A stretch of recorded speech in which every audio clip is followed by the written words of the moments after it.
Serangan Israel ke Gaza pada Selasa 18 Maret 2025 sebagai tanda akhir gencatan senjata dengan Hamas yang hanya berjalan 2 bulan. Otoritas Palestina menyebut serangan Israel telah membunuh 400 orang. Baik Israel maupun Hamas sama-sama menuding lawannya sebagai pihak yang melanggar gencatan senjata.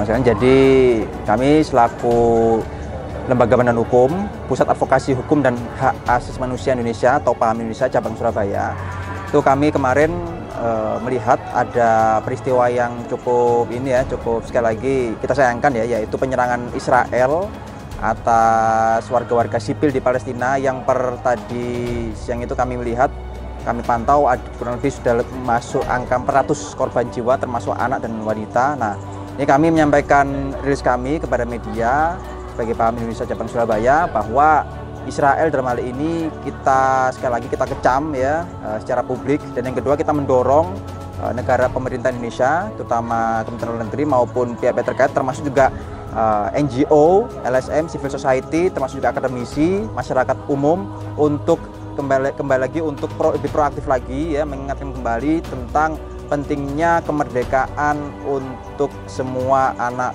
manusia, terutama dalam hal ini warga Palestina, terutama di Gaza. Nah, kenapa ini penting? Karena sekali lagi kita sudah melihat Israel mengkhianati, bisa kita katakan ya, gencatan senjata dengan sebagai alasan lah ya, itu alasan Hamas dan sebagainya. Bagaimana kita juga tahu kemarin ya, rumah sakit Indonesia yang dibangun Indonesia dengan nama Indonesia itu saja dituduh yang enggak sama Israel. Yang sayangnya itu tidak direspon secara tegas oleh pemerintah kita. Sekali lagi pemerintah ya, kalau masyarakat kita sudah merespon itu dengan ABC dan sebagainya, aksi solidaritas dan sebagainya. Jadi sayangnya pemerintah masih belum tegas berkaitan dengan penyerangan kemarin, termasuk hari ini juga, termasuk juga bantuan-bantuan yang juga dikirimkan oleh warga Indonesia yang beberapa waktu yang lalu ketika masa pause atau masa break atau gencatan senjata itu dikirimkan ya kan, dihadang ya kan, dipersulit, yang ternyata hari ini juga diserang lagi. Nah, ini sudah pantasnya pemerintah lebih bersikap lebih tegas. Untuk situasi global yang perlu dicermati adalah kita tetap perlu melihat peran dari negara-negara yang memiliki pengaruh yang cukup besar di dalam melakukan lobby terhadap dua negara, misalkan Indonesia ya, dalam hal ini apakah akan memainkan peran penting itu terhadap situasi di Timur Tengah, karena dengan Presiden Prabowo Subianto dan juga Menteri Luar Negeri Sugiono ini belum ada arahan yang jelas atau pasti terkait dengan bagaimana menginterpretasikan politik luar negeri bebas aktif yang ada. Apakah kemudian bebas aktif ini diarahkan menjadi sesuatu hal yang kaitannya dengan business as usual, artinya ada deal-deal yang kemudian dijalankan di balik itu, atau seperti apa? Nah, ini yang kemudian saya pikir patut ditunggu untuk Indonesia, dan saya pikir juga negara-negara yang kemudian memberikan dukungan secara moral dan juga memberikan seruan-seruan terkait dengan perdamaian di kawasan Timur Tengah, seperti negara-negara yang ada di Organisasi Kerjasama Islam atau OKI ya. Ini seperti apa suaranya, apakah mereka bulat dan solid di PBB atau seperti apa? Karena kita melihat bahwa ada polarisasi antara kekuatan seperti Qatar, Bahrain yang memang mereka secara tidak langsung berpihak pada Israel gitu, karena mereka cukup memiliki kedekatan dan relasi bilateral yang kuat gitu. Nah, sebenarnya kuncinya adalah di kekuatan-kekuatan besar. Apabila dengan konflik ini Arab Saudi dan Iran untuk suatu misal mereka bisa satu jalan, satu pemikiran, maka dengan adanya satu tujuan ini tadi, saya pikir ini bisa menjadi moderasi atau jalan tengah untuk supaya kedua pihak ini bisa mencapai titik perdamaian. Hamas menuding Israel membahayakan upaya para mediator menegosiasikan kesepakatan permanen untuk mengakhiri pertempuran. Sedangkan Perdana Menteri Israel Benyamin Netanyahu mengatakan sengaja memerintahkan serangan, sebab Hamas telah menolak proposal untuk mengamankan perpanjangan gencatan senjata. Artinya bahwasanya persoalan yang terjadi di Timur Tengah belakangan ini perlu untuk kita coba lihat secara makro ya, apa yang kemudian sebenarnya terjadi. Barangkali pendulum dari konflik global gitu ya, sekarang kembali mengayun ke arah Timur Tengah. Apa yang sebenarnya terjadi mungkin barangkali juga masih ada kaitannya dengan kepentingan kekuatan-kekuatan besar di sana. Salah satunya adalah Turki yang belakangan ini juga kerap dinilai berseteru dengan Rusia, meskipun secara tidak langsung ya, dengan kemudian banyak sekali transaksi senjata, dan salah satunya adalah pengiriman berbagai macam jenis alutsista ke negara-negara yang ada di sekitar Timur Tengah. Nah, saya pikir konflik yang terjadi di Palestina dan Israel ini akan terus berlanjut karena kita melihat bahwa Trump justru mendukung proposal Israel untuk terus menancapkan pengaruh di tanah-tanah dudukannya di Palestina. Karena terakhir kita melihat bahwa Palestina itu beberapa wilayah khususnya di wilayah West Bank itu sudah mulai dibangun tembok-tembok tinggi, dan saya pikir harapan untuk perdamaian dalam waktu dekat, saya pikir ini pupus untuk sementara waktu. Gencatan senjata berakhir karena Israel ingin mengembalikan para sandera. Sedangkan Hamas menganggap sandera sebagai kartu untuk dimainkan. Pada akhir Februari, pejabat Israel memberikan pengarahan kepada media bahwa militernya tidak akan menarik diri dari Gaza. Israel berupaya menekan Hamas dengan menghentikan bantuan yang masuk ke Gaza sejak 1 Maret 2025.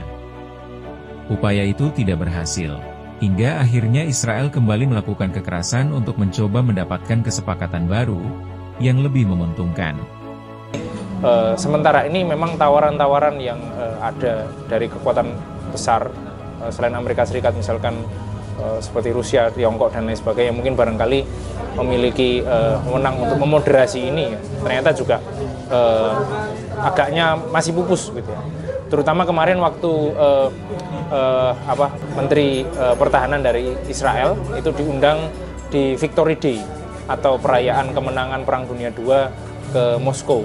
Saya pikir ini juga memberikan gambaran secara luas juga bahwasanya situasi di Timur Tengah itu tidak sekompleks bahwa seolah-olah Rusia itu ada di balik Palestina juga. Ternyata dalam hal ini dimainkan politik dua kaki juga. Artinya Rusia ini secara diam-diam juga memiliki hubungan yang cukup erat dengan Israel, khususnya dalam konteks hubungan yang kaitannya dengan urusan-urusan pertahanan, alutsista, dan lain sebagainya. Saya pikir itu menggambarkan kondisi secara keseluruhan yang ada di Palestina Israel.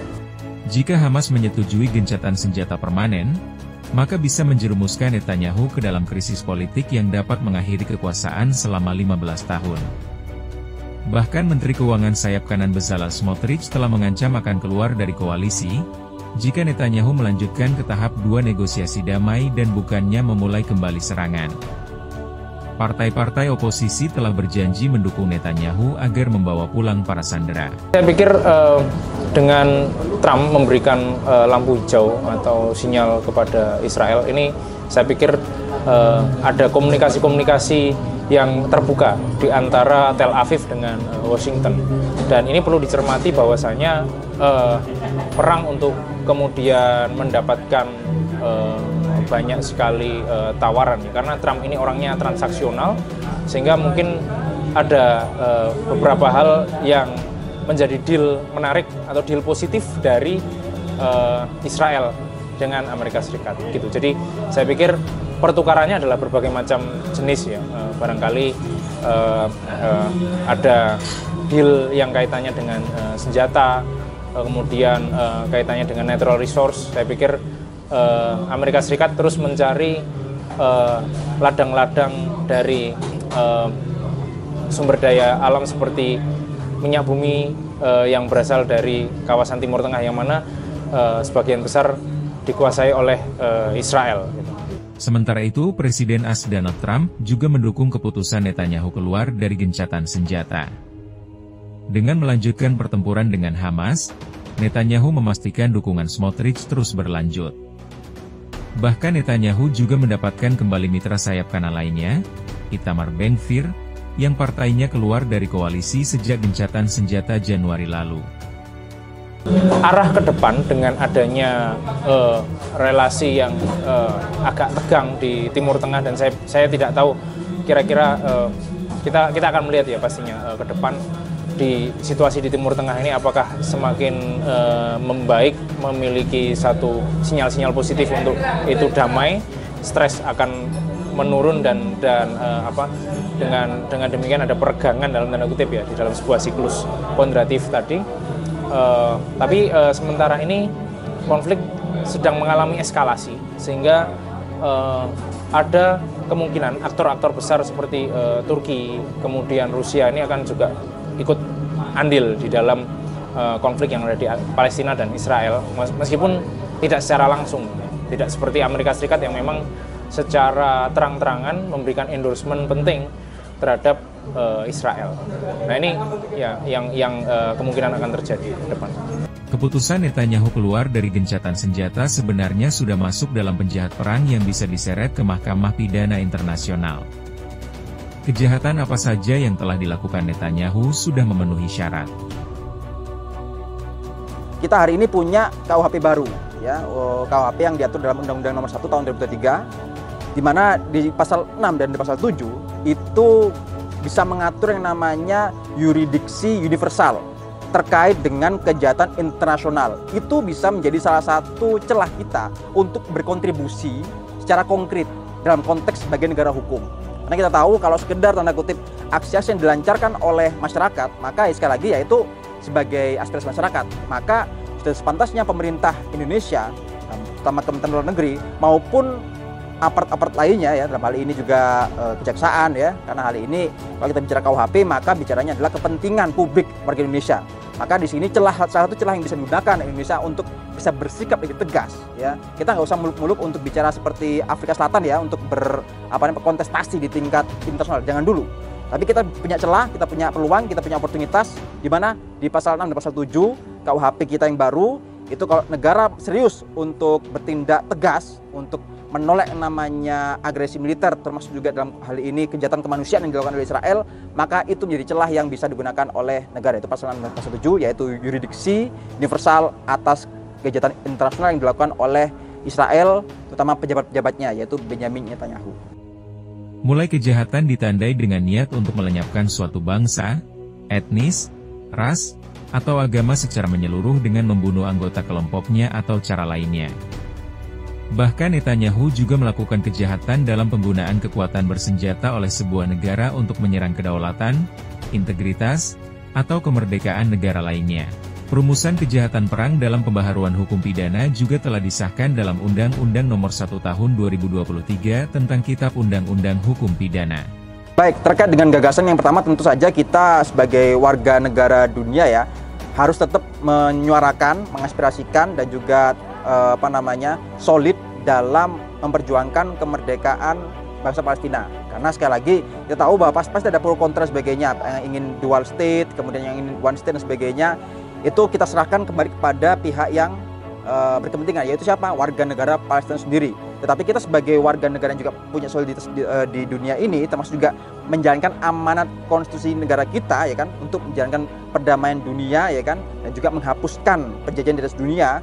Maka warga negara Indonesia, baik itu secara pribadi maupun sebagai civil society, akademisi, NGO, LSM dan sebagainya, termasuk pemerintah sekalipun, itu harus solid untuk menyuarakan kemerdekaan Palestina di berbagai forum, di berbagai kesempatan, dalam apapun. Termasuk tadi yang ingin saya sampaikan adalah kita bisa tanda kutip ya tadi menggeret atau menggigit yang namanya pejabat Palestina. Ini apa? Itu merupakan sikap dari pemerintah Indonesia bahwa apa yang dilakukan oleh pemerintahan Israel itu merupakan kejahatan internasional yang meskipun keberlakuannya nggak seperti yang dialami Duterte ya di negara sebelah ya, karena Duterte kan ICC.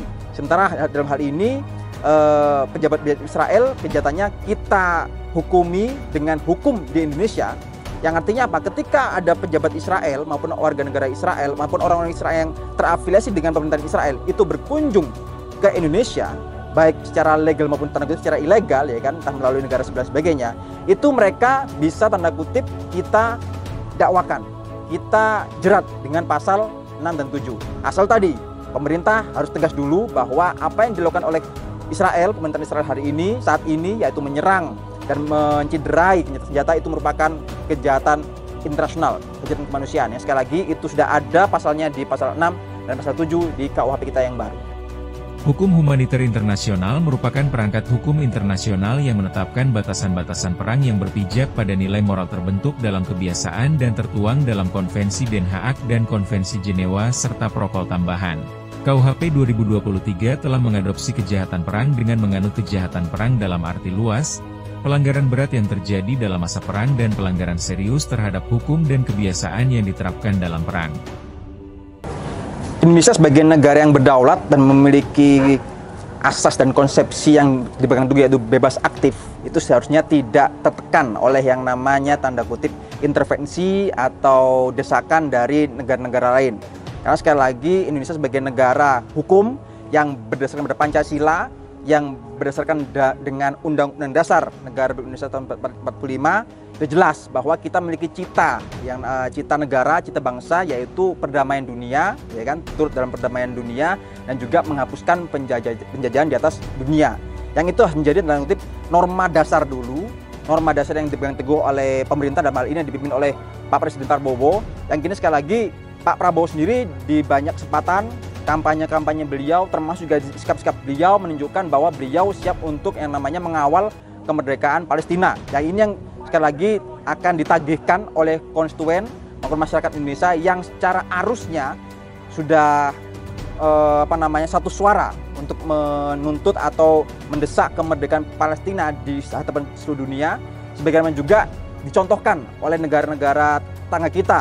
Salah satunya Malaysia yang bisa kita katakan jauh lebih tegas dibandingkan Indonesia berkaitan dengan sikap-sikap yang dilakukan oleh Israel. Maka dari itu saya melihat bahwa Pak Prabowo sebenarnya sekali lagi harus bisa bebas aktif, independen, tanpa intervensi dari negara-negara lain, ya tanda kutip ya, untuk konstitusi, ya, untuk mencapai cita negara Indonesia itu sendiri, termasuk dalam hal ini mewujudkan perdamaian dan juga menghapuskan penjajahan, dengan dalam hal ini ada di Palestina. Maka Pak Presiden Pak Prabowo sudah seharusnya nggak perlu ragu, nggak perlu khawatir. Kenapa? Karena ada rakyat di baliknya, ada rakyat di bawahnya yang siap untuk mengawal Pak Prabowo sebagai presiden, sebagai RI1 ketika beliau bersikap tanda kutip ya tadi, harga mati Palestina untuk merdeka, harga mati peperangan harus dihentikan, dan harga mati Israel harus tanda kutip dihukum atas kejahatannya yang sudah dilakukan sampai sejauh ini.